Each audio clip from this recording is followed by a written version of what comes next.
সময়ের সাথে সাথে আমি এমন কিছু লক্ষ্য করেছি যা আমার মানুষের প্রতি দৃষ্টিভঙ্গি সম্পূর্ণরূপে বদলে দিয়েছে। আমরা যা লক্ষ্য করি তা হল কিছু অমৌখিক ভাষা, সূক্ষ্ম আচরণ, ধরন যা আমরা লক্ষ্য করি কিন্তু সবসময় সঠিকভাবে ব্যাখ্যা করি না। আগামী কয়েক মিনিটে আমি আপনার সাথে এমন কিছু পর্যবেক্ষণ শেয়ার করতে যাচ্ছি যা সত্যি বলতে সম্পর্ক সম্পর্কে আমার জানা সমস্ত কিছু এবং মানুষ আসলে কিভাবে ভিতরে কাজ করে তা পুনর্বিবেচনা করতে আমাকে বাধ্য করেছে। শেষ পর্যন্ত আমার সাথে থাকুন, কারণ শেষে এমন কিছু আছে যা সম্পর্কে প্রায় কেউ কথা বলে না, কিন্তু যখন আপনি এটি সম্পর্কে চিন্তা করতে থামেন তখন এটি নিখুঁতভাবে বোঝায়। এটি সত্যিই মূল্যবান। তাহলে চ্যানেলে আপনাকে স্বাগতম, এমন একটি জায়গা যেখানে আমরা জিনিসগুলি যেমন আছে তেমনি কথা বলি, ঝোপঝাড়ের চারপাশে আঘাত না করে, ভান না করে। আপনি যদি সত্যিকারের কন্টেন্ট পছন্দ করেন যা আপনাকে প্রতিফলিত করে এবং আপনার চারপাশের মানুষদের এবং বিশেষ করে নিজেকে আরও ভালোভাবে বুঝতে সাহায্য করে, তাহলে আমার সাথে থাকুন, চ্যানেলটি সাবস্ক্রাইব করুন, বেলটি সক্রিয় করুন এবং কি আমি দেখছি কি মন্তব্য করুন যাতে আমি জানি আপনি এই আসল কথোপকথনের জন্য প্রস্তুত। চলো যাই।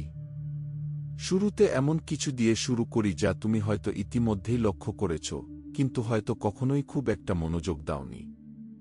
কিছু মানুষ ক্রমাগত তাদের চেহারা পরিবর্তন করে, বেশ আমূল।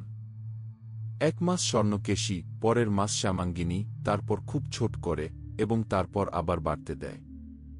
আর আমরা ভাবি, ওহ, তারা অবশ্যই তাদের চেহারা পরিবর্তন করতে পছন্দ করে, কিন্তু যখন তুমি সত্যিই পর্যবেক্ষণ করো তখন তুমি বুঝতে পারো এর পিছনে আরও কিছু আছে।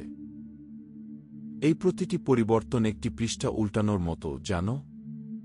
এটি তাদের নিজেদের এমন একটি সংস্করণ রেখে যাওয়ার চেষ্টা করার একটি উপায় যা তারা আর হতে চায় না। এটি যা ঘটেছে তা মোকাবেলা করার একটি উপায়, এটি সম্পর্কে কথা না বলেই নতুন করে শুরু করার চেষ্টা করা। যখন এটি একটি প্যাটার্নে পরিণত হয় এবং কখনো থামে না, তখন এটি কেবল ফ্যাশন পছন্দ করার বিষয় নয়।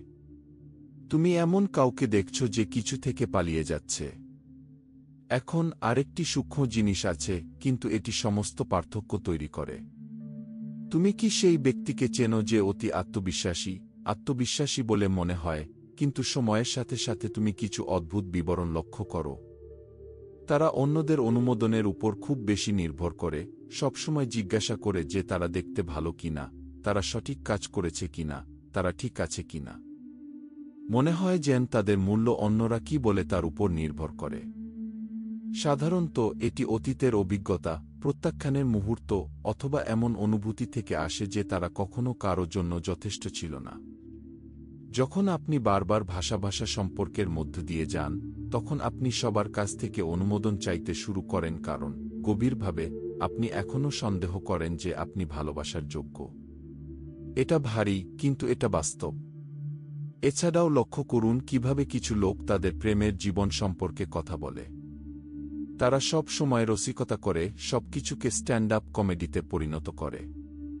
প্রথমে আপনি এমনকি হাসতে পারেন, কিন্তু তারপর আপনি অদ্ভুত কিছু বুঝতে পারেন। এটি স্বাস্থ্যকর হাস্যরস নয়, এটি প্রতিরক্ষা। অন্যদের করার আগে নিজেকে নিয়ে মজা করা হল গল্প নিয়ন্ত্রণ করার, ব্যথা থেকে ক্ষমতা কেড়ে নেওয়ার একটি উপায়। প্রতিটি হাসির পিছনে আঘাত, অনুশোচনা এবং অমীমাংসিত সমস্যা থাকে যা ব্যক্তি মুখোমুখি হওয়া এড়িয়ে যায়। এছাড়াও লক্ষ্য করুন যখন গভীর কথোপকথন ঘটে না। তুমি অনুভূতি, দুর্বলতা, গুরুতর প্রতিশ্রুতি সম্পর্কে কথা বলার চেষ্টা করো, আর সেই ব্যক্তি বিষয় পরিবর্তন করে, রসিকতা করে অথবা জরুরি কিছু মনে করে। এটা নিরুৎসাহ নয়, এটা সুরক্ষা। ব্যক্তিটি এতটাই আহত হয়েছে যে তারা তাদের হৃদয়ের চারপাশে একটি প্রাচীর তৈরি করেছে। আমি পুরোপুরি বুঝতে পারি, কিন্তু এর ফলে বাস্তবে কিছু ঘটতে অসুবিধা হয়। তাদের সম্পর্কের ইতিহাস দেখুন। যখন আপনি বুঝতে পারেন যে আপনি কখনো কারো সাথে খুব বেশি সময় ধরে থাকেন না, সপ্তাহ বা কয়েক মাস, এবং শীঘ্রই অন্য কাউকে খুঁজে পান, তখন এটি দুর্ভাগ্য নয়। এটি একটি প্যাটার্ন। এটি এমন কেউ যে কিছু খুঁজছে, কিন্তু ঠিক কি তা জানে না।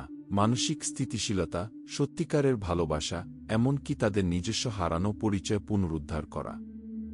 এবং প্রতিটি নতুন সম্পর্ক ইতিমধ্যেই আগেরটির থেকে আঘাত বহন করতে শুরু করে, যার ফলে এই চক্র থেকে মুক্ত হওয়া কঠিন হয়ে পড়ে। এমন অতি স্বাধীন মানুষও আছেন যারা বলেন যে তাদের কারও প্রয়োজন নেই, সম্পর্কগুলিকে অতিরিক্ত মূল্যায়ন করা হয় এবং তারা একা ভালো আছেন। প্রায়শই এটি শক্তি নয়, এটি সুরক্ষা। তারা এত কষ্ট পেয়েছে যে তারা সিদ্ধান্ত নিয়েছে যে আর কখনো প্রতিশ্রুতিবদ্ধ না হওয়াই নিরাপদ। তারা গুরুতর প্রতিশ্রুতি প্রত্যাখ্যান করে এবং যখন কিছু খুব বাস্তব মনে হতে শুরু করে তখন পালিয়ে যায়। এটি বিচার নয়, এটি বোধগম্যতা, তবে এটি দুঃখজনক কারণ এটি ভাল জিনিস ঘটতে বাধা দেয়। ছোট ছোট শারীরিক বিবরণের দিকে মনোযোগ দিন। দাগ, ট্যাটু যা কিছু ঢেকে রাখে বলে মনে হয়, অব্যক্ত চিহ্ন। এটি গোপনীয়তা আক্রমণ করার বিষয়ে নয়, বরং আমরা আমাদের ত্বকে আমাদের ইতিহাস বহন করি তা উপলব্ধি করার বিষয়ে। এই চিহ্নগুলি সেই অধ্যায়গুলিকে বলে যা ব্যক্তি এড়াতে চেয়েছিলেন, কঠিন সময়ে নেওয়া সিদ্ধান্ত। সহানুভূতির সাথে পর্যবেক্ষণ করে, বিচার ছাড়াই, আপনি তার যাত্রা সম্পর্কে অনেক কিছু বুঝতে পারেন। আবেগগত উত্থানপতন লক্ষ্য করুন। কিছু মানুষ এক মুহূর্তে মেঘের নয়ে থাকে এবং পরের মুহূর্তে তলানিতে থাকে। যারা গল্পটি জানেন না তাদের কাছে এটি একটি রোলার কোস্টারের মতো মনে হয়, তবে এটি অমীমাংসিত আঘাতগুলিকে প্রতিফলিত করে। এই ক্ষতগুলি দিন, ট্রিগার, পরিস্থিতির উপর নির্ভর করে খোলা এবং বন্ধ হয়। এটি স্থিতিশীল সম্পর্ককে কঠিন করে তোলে কারণ ব্যক্তি সর্বদা নিজের সাথে লড়াই করে। সামাজিক বৃত্তের দিকেও তাকান। শত শত বন্ধু থাকা, কিন্তু তাদের কেউই বাস্তব নয়, অনেক কিছু প্রকাশ করে। তারা অতিপ্রাকৃত পরিচিত যারা জীবন কঠিন হয়ে গেলে অদৃশ্য হয়ে যায়। এই পরিমাণ আর গুণমানের অভাব হল একটি প্রতিরক্ষামূলক কৌশল। ব্যক্তিটি যেসব গল্প বলে সেগুলো শুনুন। যদি তারা কেবল নৈমিত্তিক সাক্ষাৎ, প্রতিশ্রুতি ছাড়াই ছোট সম্পর্কের কথা বলে, তাহলে তারা কেবল অতীতের ঘটনাগুলির চেয়েও বেশি কিছু দেখাচ্ছে। তারা দেখায় যে তারা কিভাবে ঘনিষ্ঠতার সাথে মোকাবিলা করে, কিভাবে তারা মানবিক সংযোগকে মূল্য দেয় এবং সম্পর্ক থেকে তারা কি আশা করে বা কি আশা করে না। এগুলি তাদের ধরন সম্পর্কে ইঙ্গিত। তারা কোথায় থাকতে পছন্দ করে তা লক্ষ্য করুন।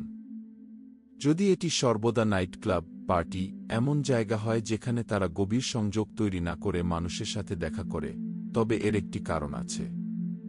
এই পরিবেশগুলি ধারাবাহিকতা ছাড়াই দ্রুত সাক্ষাৎকে সহজতর করে। এতে কোনো ভুল নেই, কিন্তু যখন এটি সামাজিকীকরণের একমাত্র রূপ, তখন এটি সত্যিকারের ঘনিষ্ঠতার সাথে কিভাবে মোকাবিলা করে সে সম্পর্কে অনেক কিছু প্রকাশ করে। এখন এমন কিছু যা আপনাকে অবাক করে দিতে পারে। যারা অনেক অভিজ্ঞতা অর্জন করেছে তাদের মন আরও খোলা থাকে। বিভিন্ন পরিস্থিতির অভিজ্ঞতা তাদের বৈচিত্র্য এবং জীবনযাপন এবং ভালোবাসার বিভিন্ন উপায় গ্রহণ করতে বাধ্য করে। যখন আত্মজ্ঞান এবং আত্মসম্মানের কথা আসে তখন এটি অত্যন্ত ইতিবাচক। সমস্যা হল যখন অন্যরা প্রেক্ষাপট না বুঝেই উপরিভাগে বিচার করে। তাহলে এটাই। এখন আপনার কাছে এমন লক্ষণগুলির একটি মানচিত্র আছে যা বেশিরভাগ মানুষ লক্ষ্য করে না বা উপেক্ষা করতে পছন্দ করে না। এবং আমি স্পষ্ট করে বলতে চাই, এটি কাউকে বিচার করার বিষয় নয়। প্রত্যেকের নিজস্ব গল্প, নিজস্ব ব্যথা এবং নিজস্ব কারণ রয়েছে।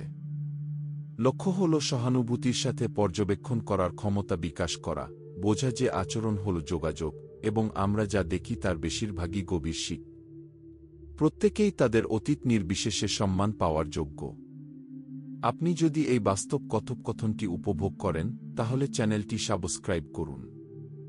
এই ধরনের আরও অনেক কন্টেন্ট আপনার জন্য অপেক্ষা করছে। এই লক্ষণগুলির মধ্যে কোনটি আপনার দৃষ্টি আকর্ষণ করেছে তা মন্তব্য করুন, অথবা আপনি যদি এমন অন্যদের সম্পর্কে জানেন যা আমি এখানে উল্লেখ করিনি। এবং সাথে থাকুন, কারণ মনোবিজ্ঞান, সম্পর্ক এবং মানব আচরণ সম্পর্কে আমাদের কাছে আরও ভিডিও রয়েছে যা আপনাকে অনেক ভাবতে বাধ্য করবে।